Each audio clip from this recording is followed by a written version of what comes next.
Et de moins en moins parce que j'ai réussi à trouver la bonne distance. Mais au début, Frédéric m'avait dit ça. Je l'avais croisé dans une soirée et il m'avait dit « Je n'ai qu'un mot à te dire, protège-toi ». Un silence peut-il cacher 1 million d'euros?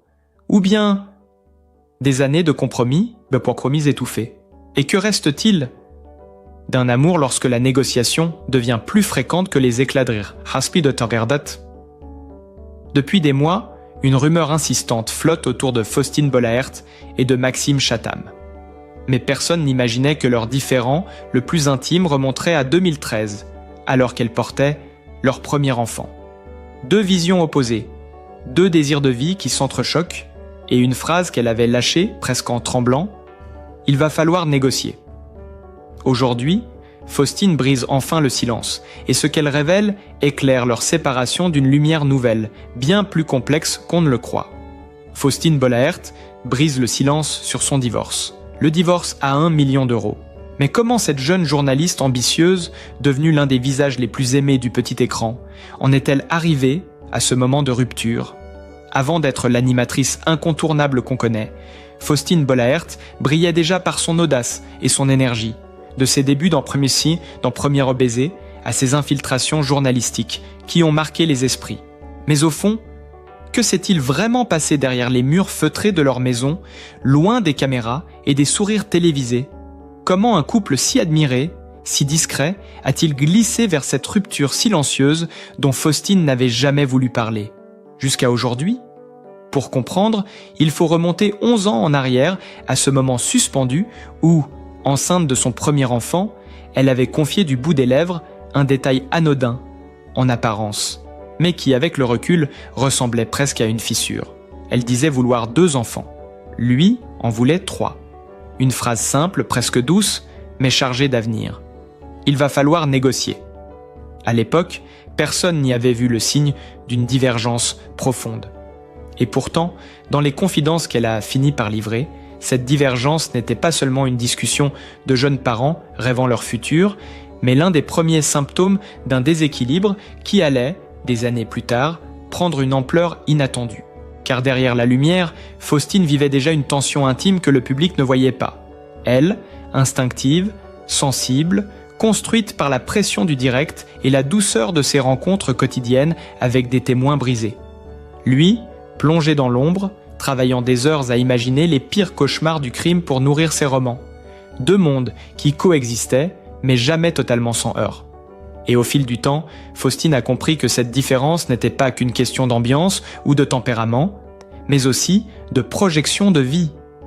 Maxime, écrivain de l'imaginaire sombre, rêvait d'une grande famille, d'une maison pleine de 3 enfants, peut-être plus, comme une manière de contrebalancer les histoires terrifiantes qu'il créait.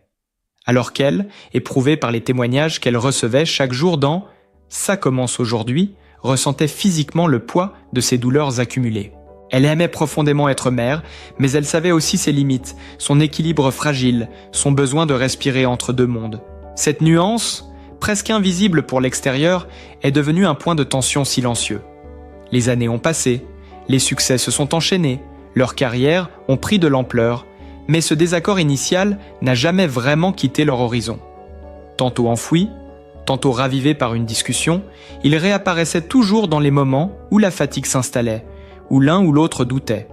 Faustine, elle, cherchait l'harmonie, la paix intérieure, cet équilibre qui lui permettait d'accueillir chaque jour la détresse des anonymes qui se confient à elle. Mais la pression, l'attente, la nécessité de composer avec une vision familiale qui n'était pas la sienne, ont fini par creuser un espace, un vide qu'elle n'avait pas vu venir, un vide que beaucoup de femmes et d'hommes de plus de 45 ans connaissent trop bien. Celui qui s'installe lorsque l'on réalise que l'on a arrêté de s'écouter soi-même, par amour, par habitude ou simplement par peur de décevoir. Et puis il y a eu ce mot, presque tabou, négocier. Négocier la place de chacun, négocier les rêves, négocier les sacrifices, négocier les renoncements. Dans le couple, ce verbe peut décrire une entente mature ou révéler une fatigue sourde. Faustine, longtemps, a cru qu'il ne s'agissait que d'ajustements normaux. Mais en silence, elle s'épuisait.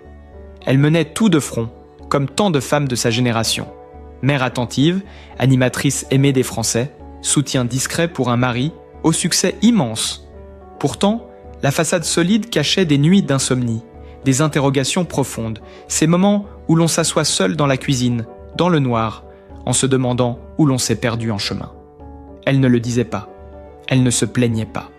Mais ceux qui la connaissent savaient que quelque chose se serrait en elle, un nœud qui ne se défaisait plus. L'écriture de Maxime, sombre et exigeante, l'entraînait parfois loin d'elle. Ces périodes d'isolement créatif, nécessaires à son métier, créaient un autre fossé. Faustine, elle, affrontait la souffrance humaine en direct, chaque témoignage lui laissant une trace, parfois légère, parfois profonde. Deux solitudes qui coexistaient sous le même toit. Deux vies qui se frôlaient sans toujours se rejoindre. Et au cœur de cette mécanique fragile, le simple sujet du troisième enfant revenait comme une ombre, comme une question jamais vraiment tranchée. L'une avait peur d'y perdre son équilibre, l'autre y voyait un projet inachevé. C'est là que le mot « négociation » a pris tout son sens. Non plus une plaisanterie de jeunes amoureux, mais un rappel que chacun avançait avec une part de frustration soigneusement cachée. Pourtant, Faustine n'a jamais cessé d'aimer. Elle n'a jamais cessé de croire au couple qu'ils formaient. Mais elle a senti, au fil du temps, qu'elle se perdait elle-même. Elle qui passait ses journées à écouter des histoires de vie, à encourager les autres à s'affirmer, à comprendre leurs blessures, peinait à reconnaître les siennes. Une contradiction douloureuse, presque ironique. Et c'est dans cette tension intérieure, dans cette prise de conscience progressive, que se trouve le cœur de la vérité qu'elle révèle aujourd'hui. Non pas un scandale, non pas un drame spectaculaire, mais l'usure, l'incompréhension, la solitude douce amère qui mène un couple à un carrefour. Une vérité plus intime, plus humaine, plus universelle que le public ne l'imaginait. Elle n'avait jamais voulu exposer cela. Elle voulait protéger ses enfants, protéger leur histoire, protéger même Maxime. Mais un divorce à 1 million d'euros ne se signe pas sans raison profonde. Et Faustine, pour la première fois, accepte de dire ce qui se jouait vraiment derrière les portes closes. Elle n'accuse pas. Elle n'explique pas tout. Mais elle dévoile une part d'elle-même que personne n'avait vue. Ses doutes, ses failles, et cette longue négociation intérieure qui l'a menée jusqu'à la rupture. Une négociation qui, bien plus que le désaccord sur le nombre d'enfants, raconte la vérité de leur séparation. Et c'est précisément là, dans cette faille intime, que personne ne connaissait vraiment, que s'enracine une grande part de ce qui allait suivre. Comment comprendre la séparation, les négociations, les silences, sans revenir à ce moment où tout avait vacillé pour elle? Comment imaginer la rupture sans entendre d'abord ce qu'elle avait avoué en 2013, presque à voix basse, comme si elle s'excusait de ressentir ce que tant de femmes n'osent pas dire, la peur, le vertige, et cette étrange impression que la maternité pouvait, en un instant, redistribuer toutes les cartes de sa vie. « Je crois que j'ai fait un baby blues avant l'heure », confiait-elle, la voix légèrement tremblante. Cette phrase, aujourd'hui, résonne différemment. Elle n'était pas seulement un aveu fragile. Elle était le premier signal d'une crise intérieure qui allait marquer Faustine bien plus qu'elle ne l'imaginait. Car derrière son sourire de jeune femme rayonnante, derrière son ascension dans les médias, elle vivait un bouleversement profond. Indépendante, passionnée par son métier, structurée par la liberté que lui offraient les plateaux et les rencontres, elle se retrouvait soudain confrontée à une question vertigineuse. Que devient une femme qui a construit sa vie autour de l'autonomie lorsqu'un enfant s'apprête à entrer dans le monde? Et surtout, que devient-elle lorsqu'elle sent que cet enfant pourrait bousculer non seulement son quotidien, mais son identité même? Tout à coup, j'ai eu l'impression que cet enfant allait me voler ma liberté, avait-elle murmuré, en espérant sans doute qu'on ne la juge pas, qu'on entende au-delà des mots une vérité plus vaste, plus complexe. Cette phrase-là, si forte, si brute, n'est pas le signe d'un manque d'amour. Elle dit simplement un combat intérieur que beaucoup de femmes traversent en silence. Le monde exige d'elle qu'elle soit heureuse, lumineuse, épanouie dès les premiers jours de grossesse. Mais Faustine, elle, n'a jamais été de celles qui se cachent derrière les apparences.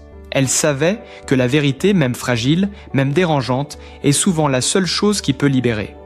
C'est pourquoi elle osait dire ce que d'autres taisaient, que la grossesse peut être un bouleversement identitaire, que porter la vie ne s'accompagne pas seulement de joie, mais aussi d'une série de questions, parfois douloureuses, parfois déroutantes. que devenir mère, pour certaines, signifie renoncer à une part d'elle-même, et qu'accepter ce renoncement demande du temps, du courage, et une lucidité que l'on ne reconnaît pas assez. Ce sentiment de liberté menacée, Faustine l'a vécu en profondeur. Elle voyait son corps changer, ses émotions se transformer, son regard sur elle-même se modifier. Et dans le même temps, elle observait Maxime, déjà tout entier projeté dans ce futur familial qu'il imaginait presque comme une évidence. Lui, nourri par son imaginaire, par ses histoires fantastiques et ses univers sombres, voyait la paternité comme un refuge lumineux. Elle, habituée à jongler entre tournages, interviews et responsabilités professionnelles, avait besoin de savoir qu'elle ne se perdrait pas, qu'elle ne s'effacerait pas derrière ce rôle que la société considère comme naturel, évident, incontournable. Cette opposition subtile, presque invisible à l'œil extérieur, commençait déjà à écrire la suite. Elle, prudente, demandait du temps. Lui, impatient, rêvait grand. Elle, angoissée par l'idée d'une transformation irréversible. Lui, convaincu qu'un enfant, puis 2, puis 3, deviendraient leur force commune. Et c'est là que le cœur du drame intime s'est joué, dans cette différence de rythme, dans cette manière si contrastée d'appréhender la parentalité. Une différence qui ne les séparait pas encore, mais qui créait une tension silencieuse, un écart minuscule, puis perceptible, puis réel. Pour Faustine, l'arrivée d'Abby a pourtant bouleversé ses peurs. Elle a aimé cet enfant, d'un amour immense, immédiat, instinctif. Mais même cet amour profond ne guérissait pas totalement ce qu'elle avait ressenti avant. Cette panique de disparaître, ce malaise de ne plus se reconnaître, cette impression fugace de devoir renoncer à la femme qu'elle avait mis tant d'années à devenir. Et si elle n'a jamais regretté la naissance de sa fille, elle n'a jamais non plus oublié la complexité de ce chemin-là. Car ce que beaucoup qualifient de miracle de la vie, elle l'a vécu comme une transformation organique, psychologique, parfois brutale, nécessaire, mais pas toujours douce. C'est aussi pour cela qu'elle a tenu, dès cette interview, à briser un tabou. Il faut arrêter de répéter aux femmes que la grossesse doit forcément être l'un des moments les plus merveilleux de leur vie. Dans cette phrase, il y avait déjà l'essentiel de sa vérité, une vérité que les années allaient confirmer. Tout ce qui touche à la maternité, tout ce qui concerne l'équilibre du couple quand un enfant arrive, n'est jamais simple. Rien n'est automatique, rien n'est universel.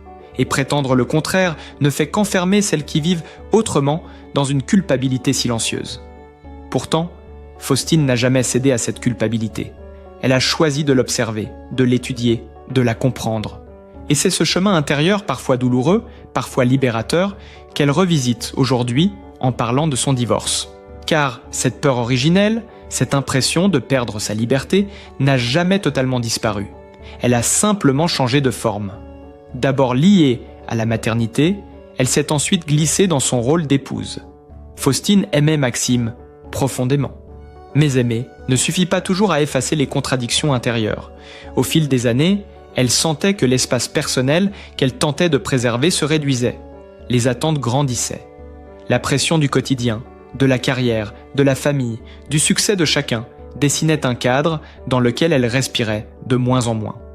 Le fossé qui autrefois semblait minuscule devenait une faille, puis une fracture. Ce qu'elle avait ressenti en 2013 n'était donc pas une anecdote. C'était le premier chapitre d'une transformation lente, profonde, souvent invisible, qui allait bien au-delà du simple désir d'avoir 2 ou 3 enfants. Et c'est là que se noue le véritable tournant. Après des années à mettre de côté ses propres besoins pour trouver un équilibre commun, Faustine a enfin compris que continuer à avancer ainsi la conduirait inévitablement vers une forme d'effacement. Elle ne voulait plus se perdre. Elle ne voulait plus nier ses signaux, que son corps, son cœur et même son instinct lui envoyaient depuis des années. Ce qu'elle n'avait jamais osé dire, elle l'admet aujourd'hui avec une sincérité désarmante. Ce n'est pas seulement le couple qui s'est épuisé, c'est elle qui s'est réveillée. Une prise de conscience, une renaissance, un refus de continuer à s'oublier.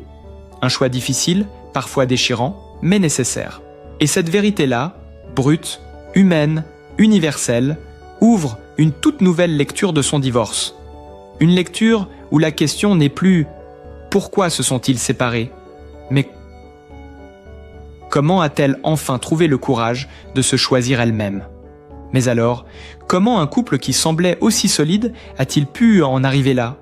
Comment deux êtres qui pendant plus de 15 ans partagèrent les micros, les rires, les projets et les rêves ont-ils fini par prendre des chemins séparés? Pour comprendre cette rupture, il faut remonter une fois encore à 2013, à cette période où tout se jouait déjà dans l'ombre, au cœur des premières fragilités qu'elle avait eu le courage d'avouer. Car ce que Faustine vivait lors de cette grossesse, ce rapport troublé à la maternité, cette peur de perdre sa liberté, n'étaient pas seulement des émotions fugitives, c'étaient des signaux, des interrogations profondes sur ce qu'elle voulait vraiment pour sa vie, pour son couple, pour elle-même. À l'époque, elle et Maxime ne partageaient pas les mêmes envies de famille. Elle se voyait mère de 2 enfants, capable de préserver un équilibre entre son univers intérieur et sa vie professionnelle. On lui rêvait déjà d'une grande tribu, d'un foyer plus vaste, presque foisonnant. Ces visions opposées ont donné naissance à des discussions, parfois douces, parfois plus tendues, où le mot « compromis » revenait sans cesse. Mais un compromis n'est pas toujours une solution. Parfois, c'est simplement une pause, un répit temporaire dans une négociation qui finit par devenir trop lourde à porter. Les années suivantes ont pourtant montré leur force. Ils ont construit ensemble, ils ont élevé leurs 2 enfants dans une bulle d'amour, ils ont traversé les doutes, les fatigues, les moments de doute comme tous les couples. Ils ont longtemps tenu leur promesse d'être un refuge l'un pour l'autre, mais à mesure que leur carrière prenait de l'ampleur, la distance émotionnelle se creusait, lente, presque imperceptible. Lui plongeait toujours davantage dans ces univers sombres, nourris par l'écriture. Elle, au contraire, rencontrait chaque jour la lumière fragile des confidences humaines, les récits de vie qui se brisent et se réparent sur le plateau de Ça commence aujourd'hui. Leur rapport au monde n'était plus le même, leur rapport à eux-mêmes non plus. Dans ce décalage, une part d'elle a commencé à murmurer, d'abord timidement, puis plus fort et moins. Où suis-je dans tout cela? Ce murmure s'est amplifié après une épreuve particulièrement douloureuse qu'elle a traversée en 2025. Une épreuve qu'elle n'a jamais totalement dévoilée au public, mais qui a bouleversé son rapport au temps, à la fragilité, à ce qui compte vraiment. Ce moment charnière a agi comme un révélateur. Dans la souffrance, Faustine a compris que la vie peut changer en un instant, que rien n'est acquis, que la routine peut devenir une cage, et que la peur de décevoir peut vous empêcher de respirer. Ce choc a rouvert en elle des questions qu'elle croyait avoir refermées. Elle a ressenti de nouveau ce besoin impérieux d'être à sa propre place, de redevenir actrice de sa vie et non simplement spectatrice des attentes que l'on posait sur elle. La décision de tourner la page n'a pas été impulsive. Elle n'a pas été violente. Elle s'est imposée comme une évidence lente, presque douce, comme quelque chose qui arrive quand l'on cesse de lutter contre ce qui est déjà écrit. Faustine a compris qu'elle ne voulait plus se convaincre que tout allait bien lorsqu'au fond, elle savait que quelque chose s'était brisé. Elle ne voulait plus négocier ses besoins intimes, ses limites, son désir de trouver un nouveau souffle. Cette séparation, loin d'être une fuite, a été pour elle une renaissance, un geste de lucidité et de respect envers elle-même. Elle l'a dit à ses proches, ce n'était pas un abandon, mais un retour à sa vérité, à ses envies, à cette part d'elle qui réclame depuis toujours une forme de liberté, non pas contre sa famille, mais pour exister pleinement. Dans le silence de son foyer devenu trop étroit, elle a compris que l'amour, même immense, ne suffit pas lorsqu'il ne laisse plus d'espace à la croissance intérieure. Elle a compris que la loyauté ne doit pas devenir une prison, et que rester, par habitude ou par peur, est parfois plus destructeur que partir. Cette séparation n'est donc pas l'histoire d'un échec, mais celle d'une femme qui accepte enfin de cesser d'avoir peur de son propre désir de vivre autrement. C'est aussi l'histoire d'une maturité nouvelle, d'une réconciliation avec elle-même, d'une forme de paix retrouvée. Elle ne renie rien de ce qu'elle a vécu avec Maxime. Elle garde leur histoire comme un chapitre précieux, rempli d'amour, de complicité et de souvenirs lumineux. Mais elle reconnaît aujourd'hui que pour avancer, il fallait qu'elle accepte ce qu'elle ressentait depuis longtemps. Le besoin de respirer autrement, de reconstruire différemment, de retrouver le centre d'elle-même. Ceux qui l'ont vue ces derniers mois le disent, elle n'est pas brisée, elle est transformée. Son regard plus calme porte une force nouvelle, celle de quelqu'un qui a traversé une tempête et qui, loin d'être détruit, a trouvé un horizon plus clair. Cette renaissance, Faustine ne la revendique pas avec fierté, mais avec humilité. Elle sait que le chemin continue, que la reconstruction prend du temps, que les cicatrices ne disparaissent pas. Mais elle avance, pas à pas, avec la certitude que cette décision difficile était la seule qui pouvait la ramener vers une vie plus juste, plus douce, plus alignée avec celle qu'elle est devenue. C'est cette philosophie, presque simple, presque évidente, qui guide désormais ses pas. Accepter ce qui se défait, accueillir ce qui renaît, et ne plus avoir peur de choisir sa propre paix.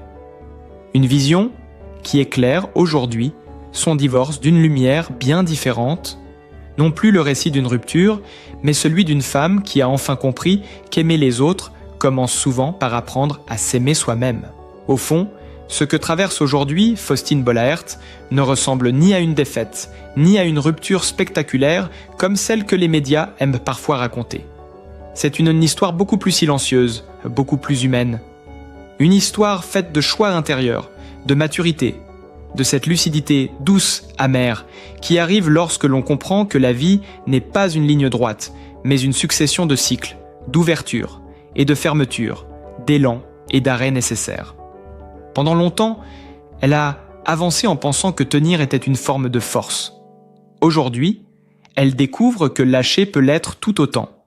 Et dans cette découverte, il y a quelque chose d'infiniment universel, cette idée que l'on peut aimer profondément quelqu'un, partager une vie, une famille, des années entières, et pourtant sentir un jour qu'il est temps d'écrire la suite autrement.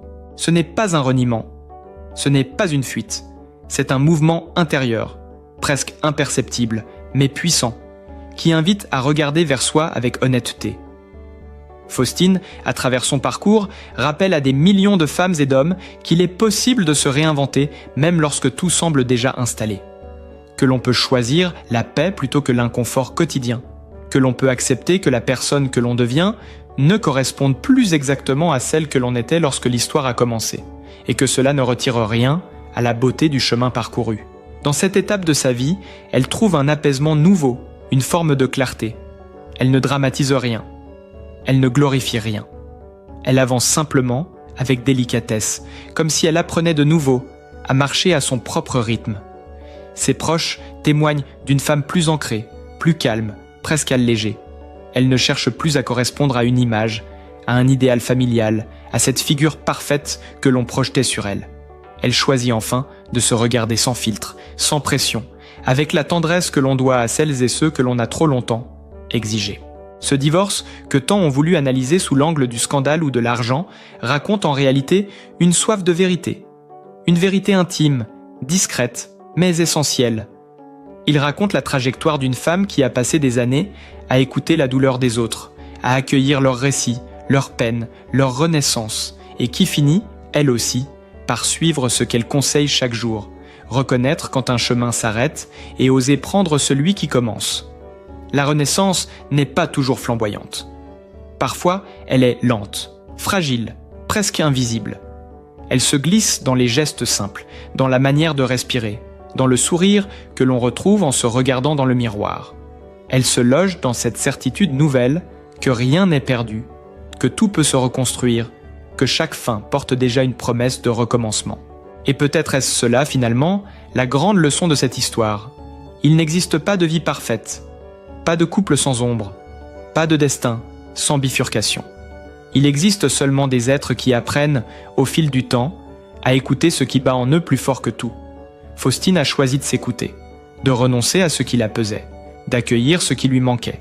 Et dans ce geste, il y a une beauté immense, celle du courage tranquille, celle de la dignité retrouvée.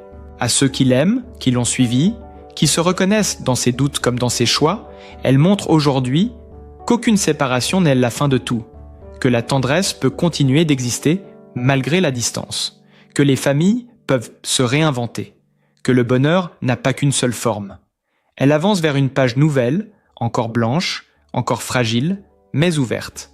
Elle la remplit doucement, sans précipitation, avec la sagesse de quelqu'un qui a compris que la vie n'est jamais un bloc figé, mais une matière vivante que l'on façonne chaque jour. Alors, peut-être que chacun d'entre nous peut retenir de son histoire un message simple.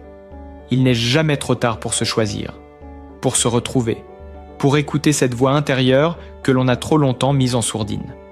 La vie n'est pas un décor immobile, c'est un mouvement, un souffle, une succession de recommencements. Et parfois, le plus bel acte d'amour que l'on peut faire, pour soi, pour ses enfants, pour l'autre, c'est d'accepter que certains chapitres doivent se refermer pour que d'autres puissent enfin s'écrire. Si cette histoire vous a touché, si vous y avez vu une part de vous-même, n'hésitez pas à laisser un commentaire pour partager votre ressenti. Votre soutien, vos mots, aident ce canal à continuer d'exister et à raconter ces récits qui nous rapprochent. Vous pouvez aussi liker cette vidéo ou vous abonner pour ne rien manquer des prochaines. Merci d'avoir été là, merci de votre écoute et surtout, prenez soin de vous, comme Faustine a enfin appris à le faire.